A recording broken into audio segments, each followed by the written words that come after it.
The gruesome details of how the Saudi journalist Jamal Khashoggi was butchered by his own compatriots have now been revealed in a UN investigator's report.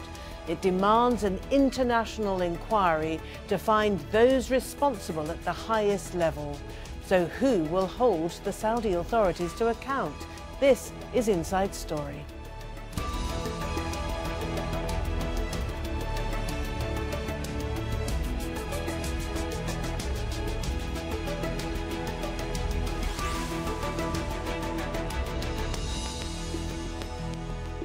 Hello and welcome to the programme. I'm Martine Dennis. Now, the state of Saudi Arabia is responsible for the murder of Jamal Khashoggi. That's the conclusion of the investigation into the journalist's death. A UN Special Rapporteur has revealed in grisly detail how Saudi agents planned the killing and carved up his body inside the Saudi consulate in Istanbul last October. And that, says Agnes Callamard, could not have been done without the knowledge of senior members of government and the Crown Prince, Mohammed Bin Salman.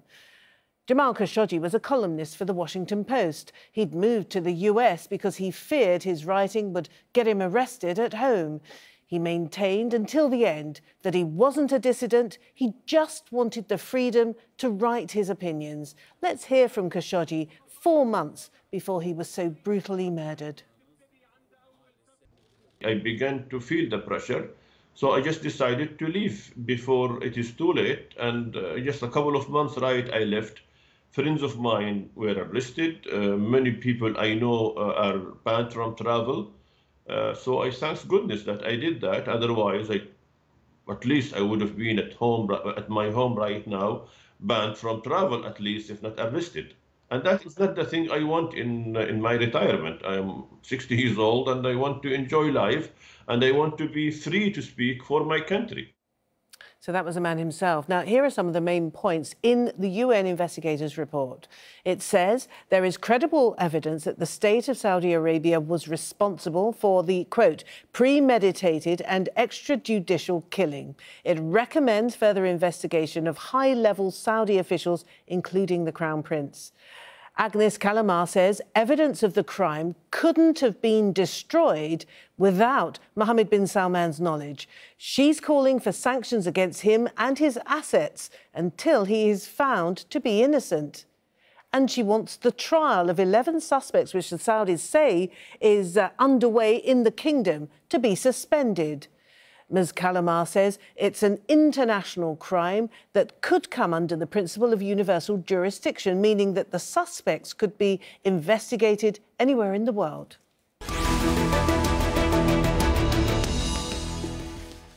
Right, let's introduce our guests now. In Istanbul, we have Mehmet, who's managing editor of the daily Sabah newspaper. In Washington, D.C., Courtney, Radsch, who is Advocacy Director for the Committee to Protect Journalists, the CPJ. And joining us from Islamabad in Pakistan, Toby Cadman, an international human rights lawyer. Welcome to you all. But Mehmet, can I start with you in Istanbul? This is obviously the location of this heinous crime. Turkey has welcomed the report. What is Turkey going to do next? Well, Turkey has welcomed the report, and this is actually, in a way, confirms Turkey's position from the first day. The fact that an international investigation has been launched and that it needs to be, discussed at the international level is something that Turkey has pushed forward. From going forward, from today on, or since the report has been released, Turkey will continue this attitude and this position that Jamal Khashoggi case is not something that we can isolate and we can keep it in Saudi Arabia. It is an international incident that took place in Turkey, and it's an international issue because this is something that Saudi Arabia has done beyond its borders against a dissident journalist. Absolutely, so Turkey Mehmet. will push forward to make sure.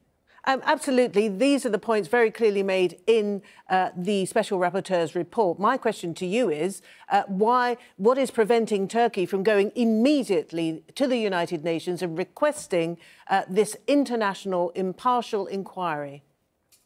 Well, Turkey has taken steps, actually, to do that. Turkey has been discussing with its allies and partners to make sure that this investigation and this case is not left aside. But I mean, the fact that Turkey has been taking these steps is not.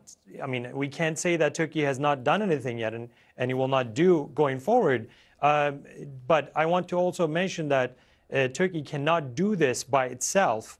For it to be a strong case in the international community. It needs support of key players in the international community so that the case is not just something Turkey again, the case is not turning into something that's Ankara versus Riyadh. So Turkey wants to be very diligent and very careful when it comes to making sure that this case is handled, but at the same time they keep their diplomatic relations with Saudi Arabia instead of an aggressive confrontation. So what it will do is something that the foreign ministry or Ankara will decide, but Turkey has not been idle when it comes to taking this to an international level.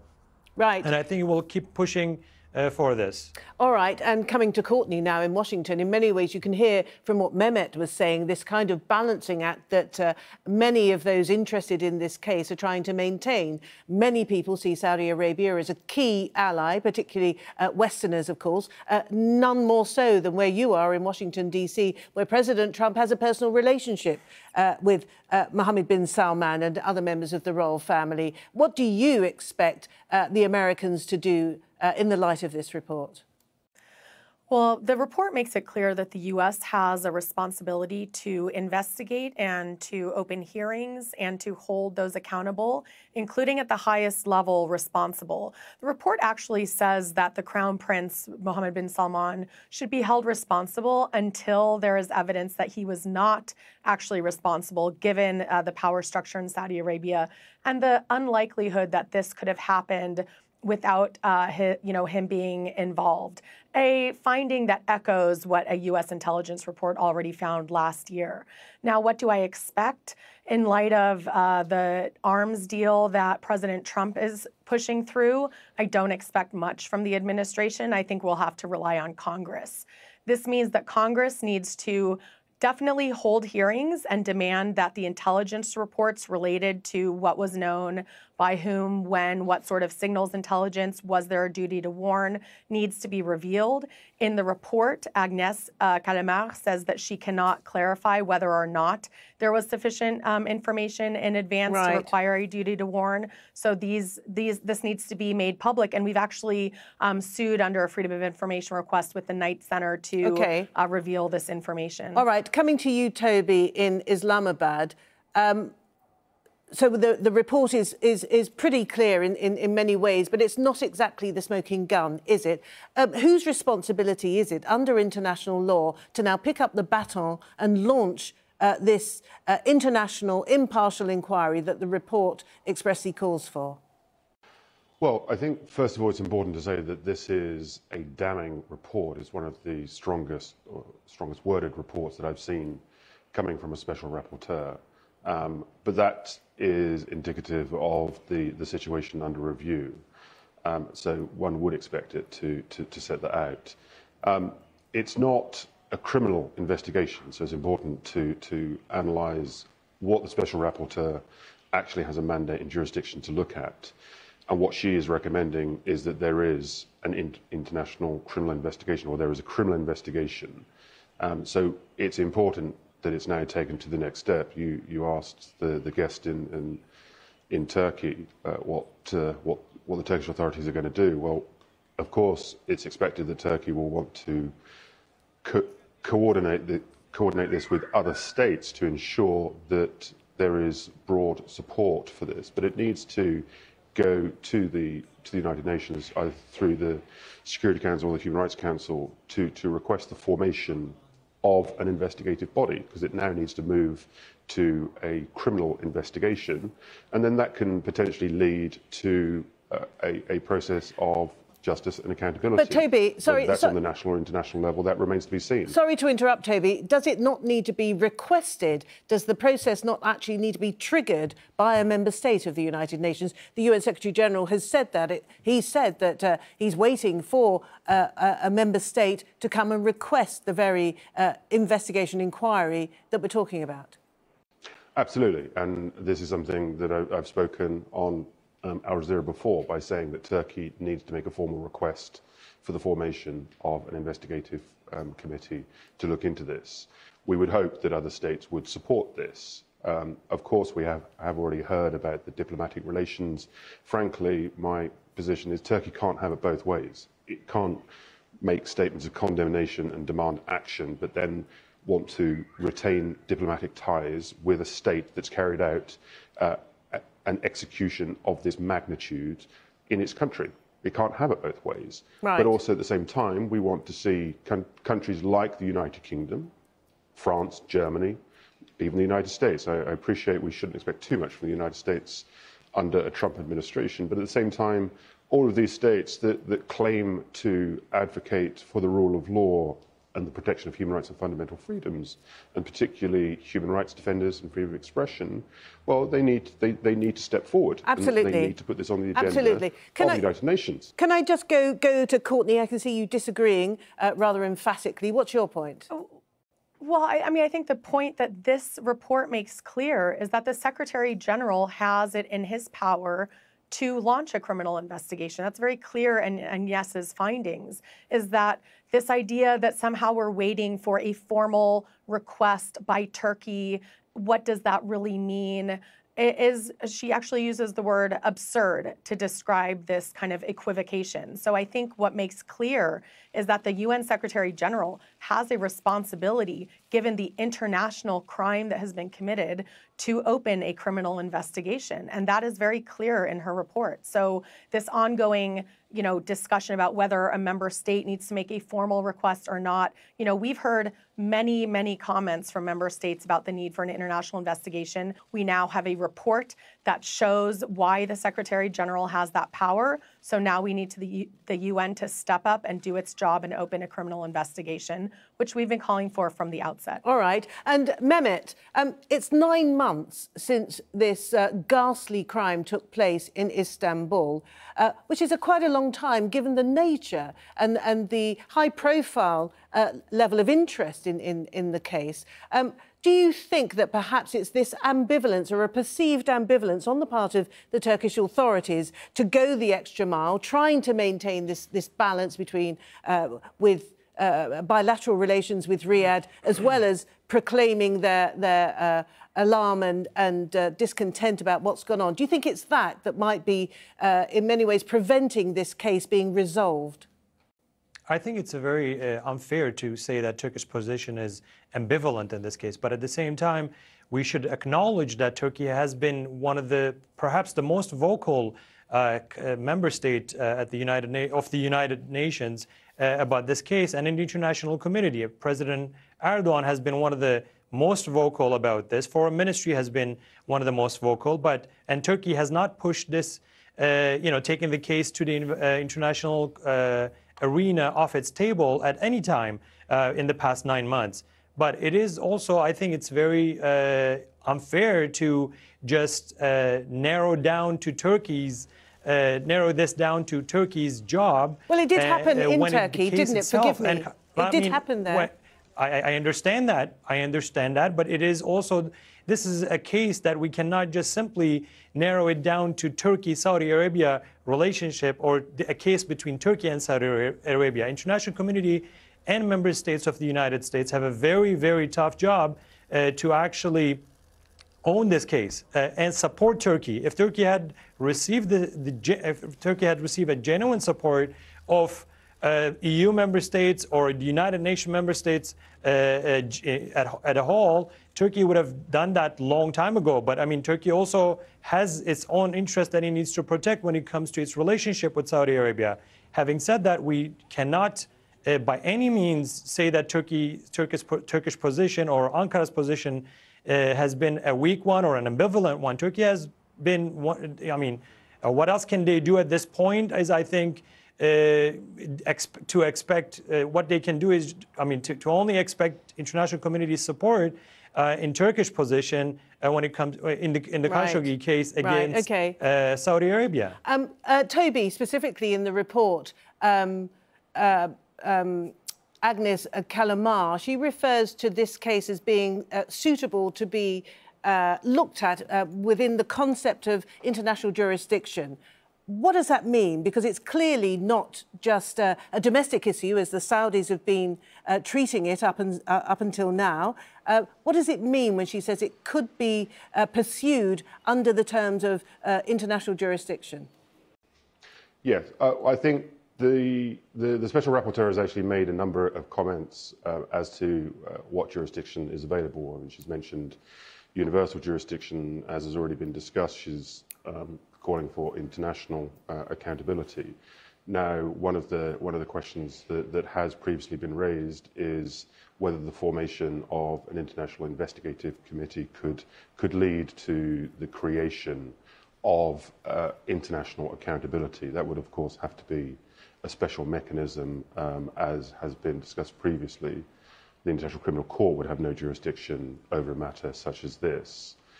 So it would need to be a separate body that would be created, very much like the Special Tribunal for Lebanon, or potentially the Specialist Chambers for Kosovo, which has recently been created in The Hague. So it would need to be something very, very new, and that's going to require a great deal of support from member states to effectively to support such an initiative.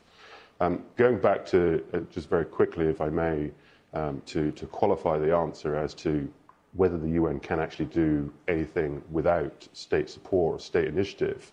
The speaker in Washington is quite right that you don't have to sit back and wait. That wasn't the point I was trying to make.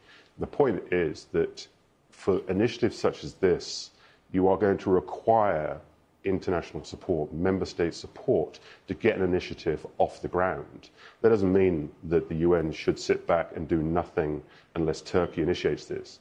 The Special Rapporteur in her report is quite clear on that, on what the responsibilities are. And frankly, many of us have been calling for this for months. Right. That action needs to be taken, but you've got to look at the practical realities of how you get that off the ground, how it's going to be supported, what its mandate is going to be, and for that you'd need to have state support. You can't just do it solely off the initiative. Right. Even okay. though that would be the ideal solution. All right, Courtney. So from what we're hearing, the next step to be taken would require a great deal of effort, concerted effort on the part of the international community, not just Turkey on its own. When we're talking about the United States, which of course is the major player, the major global player, if there's an $8 billion arms deal in the works that the White House is trying to get through despite Congress, and many of the other Western countries have been quite muted, haven't they, in terms of this report and its findings. How much appetite do you think that the Westerners in particular, but the international community more generally, will have to take on Saudi Arabia? Because that's what it's going to require, isn't it? And Saudi Arabia, of course, is a major regional power. Absolutely. I mean, I think you've hit the nail on the head. Not only is it a regional power, but it is also a donor country and supports many countries around the world. So it's not only the Western countries that are finding it difficult to speak out. I think that also in, Agnes's report, she talks about the importance that Saudi Arabia needs to send a signal that it is committed to finding justice and the non-repetition of this type of crime. And she suggests a couple of ways to do this. One is that this ridiculous closed-door trial where we don't even know who is on trial should be stopped. And we understand that there may be Security Council member countries who have been able to observe that so-called trial, and nothing has been revealed about that. Second, we have seen some European countries talk about restricting arms deals. They have put sanctions on some officials, but it is not reaching the high-level officials, according to Agnes's report. So it is important that the head of state, that those in power in the country are held responsible. And it's going to be challenging because of the dynamics of the Saudi-U.S. relationship. But we have seen some efforts in Congress to assert their role and ensure that the United States plays a leading role in ensuring these norms. And just a point on Turkey, Turkey has really leveraged this, what happened in the consulate there to trickle out information. They provided information for Agnes's report But they're also using this to whitewash the fact that they are the leading jailer of journalists. And I think it's very important that we see in Agnes's report, she recommends that Turkey and Saudi Arabia release all of the journalists and activists and political dissidents who are in prison in those countries. Right. And that's absolutely something we can see the international community get behind. Right. OK, Mehmet, coming back to you then in Istanbul, I mean, there is implied criticism within the report, not only for Turkey's record on jailing journalists, but also for the judicial process, the investigation that's been carried out to date. She said that wasn't really up to international standards. But let me put it to you. The backdrop to all of this, of course, is one of mounting tension in the Gulf involving all of the players that we're actually talking about. The United States and Saudi Arabia, of course, is pivotal. Given that, how do you think Turkey would react if nothing of any consequence really comes about as a result of this report? Because it could quite easily be just kicked down the road for another time. Look, I think to answer this question, we need to understand, in a way, why did Saudi Arabia carry out this, execution in Turkey and Istanbul? First of all, I think there was a message given to Turkey that, in the post-Arab Spring era, the fact that Turkey sided with the people against the monarchs, I think that's a message given to Turkey, hey, look, you cannot side with the people or the dissidents. Secondly, it gave a message to the dissidents from many different Arab nations that have been in Turkey that, look, wherever you go, you will not be safe. Third, it also, I think, they're trying to give a message to rivals such as Iran. Look, I am capable to actually confront even with a superpower, with a power in the region such as Turkey. So I am capable and I am powerful. So when it comes to what Turkey will do, if Saudi Arabia wants to confront with Turkey aggressively, in similar to what happened in Istanbul in the consulate, I think Turkey will also take its own actions to face that confrontation. But this is not, as far as I know, is what Turkey wants to accomplish with Saudi Arabia. Turkey wants to achieve a stable relationship with Saudi Arabia, and Turkey wants stability in the region that will serve, serve the interest of all players. OK, Mehmet, not just its own. Sorry, I need to jump in because we are running out of time, and I want to go back to you, Courtney, and to you, Toby. But first to you, Courtney. If nothing comes as a result of this report, what are the implications then for journalists around the world? Look, this is really problematic that we already have no meaningful action 9 months after a brazen murder in a third-party country by a state we know is now responsible for that. This has sent a very, very chilling signal to journalists working around the world. We've already seen that the past several years since the Arab Spring was mentioned have really been the most dangerous on record for journalists, with record numbers of journalists being murdered, 88% rise last year, and record numbers of journalists being imprisoned. So the fact that Jamal Khashoggi has been murdered in cold blood, no one has been held responsible, and ongoing impunity sends a signal that even if we know who did it, even if we know where responsibility lies, we're still going to give that state the benefit. We're still going to let them get off scot-free, and that is a chilling message. Right. Toby, finally to you, and if you could be really, really brief, please, what would be the implications of for the upholding of international law? Well, I think what Courtney said is chilling. That is the most important thing here. If we do nothing, it is setting a very, very dangerous precedent. States will see that they can carry out acts like this. And this is one of the worst things that we've seen. But I think we also need to look at some of the very important points that Agnes has brought out in her report. It's not just about criminal accountability. It's setting up institutional framework under the United Nations for human rights defenders, freedom of expression. All of those points are very, very important. The trial we see in Saudi Arabia is a total farce. It's not aimed at accountability, and I fully agree that needs to be suspended. There does need to be accountability. This is not the murder of one man. This is a chilling act by a brutal state, and I think we should all be very afraid if nothing comes from this. Thank you all very much indeed. Mehmet Celik in Istanbul, Courtney, Radsch in Washington, D.C., and Toby Cadman in Islamabad. Thank you all very much indeed. And thank you for watching the programme, of course. You can see it again anytime you like by going to the website. If you want more discussion, there's our Facebook page, facebook.com/AJ Inside Story. And there's a Twitter sphere. At AJ Inside Story is our handle. I'm at Martine Dennis. From the whole team here in Doha, it's bye for now.